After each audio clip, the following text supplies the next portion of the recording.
ওই এক্সের পিছে পিছে আইতেছে জঙ্গলটা কিন্তু তাড়াতাড়ি গতি থাকবে না কিন্তু এইবার ধরা খেলে কাঁচা দিয়ে মাল কাঁচা দিয়ে তাতে জঙ্গলের মধ্যে ধান আগে এবারে কও কি চুরি কি নতুন করি জীবনে করে দিন ধরা খাইছি হালার ফালারা পলাই আর কত যাবি ধরা তো তোকে একদিন পরতেই হইবে হেগেল তো কেনই গেল ধরা আড্ডুটি ছুড়েই দিমু এবারে তুই দৌড় একটু আস্তে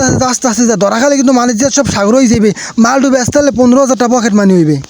হালার ফালা জান বাসে না 15,000 টাকার পকেট মানে চিন্তা করে হালার ফালা মাল্লটা কট খাইলে 15,000 টাকা পিঠের উপরে দিব কি কেউ এত মোরা কি কট খাওয়াই না পোলায় জানি না আল্লাহ করে আজ রেহাইটা পাইলেই হয়েছে মাল্লটা চুরি করতে পারি না তুই আগে ফোনটা লাই দৌড় দিলি মাল্লটা খারাপ ভাগ্যর মনে পড়ে মালিক কোন সময় আইয়ে পরে জানে কেনা মাল্লটা আল্লাহ দোহাই লেগে চার বেশটাকে ভালো করে দেখ কেউ আসেনি তোর মাঝে হাফডাই ধরে তুই দৌড়িস না তোর আল্লাহ দোহাই লেগে ভালো হয়েছে না অনুষ্ঠান খাইছো তুমি মোবাইল নিয়ে চকিল লেগে কইস না ভাগ করে নি মনে চুরি করছি একসাথে মাল্লটা এত লোভ আবার নেছে মোবাইল মালিক এলে মই কি করবো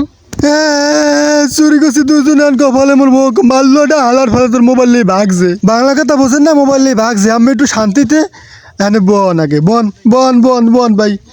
হনের মুই হারে মোবাইলটা লই আইতেছি একটু বন আরে যাই না মাথায় কিছু খেলে না কি আমি বললাম একটা দৌড় দিয়া অন্দরিয়া মাগ করবো দাঁড়া সামনে আছে কিনা ধর চোর দোষী হালার ফলে মাগ করবে মোর মোবাইল লই গেছে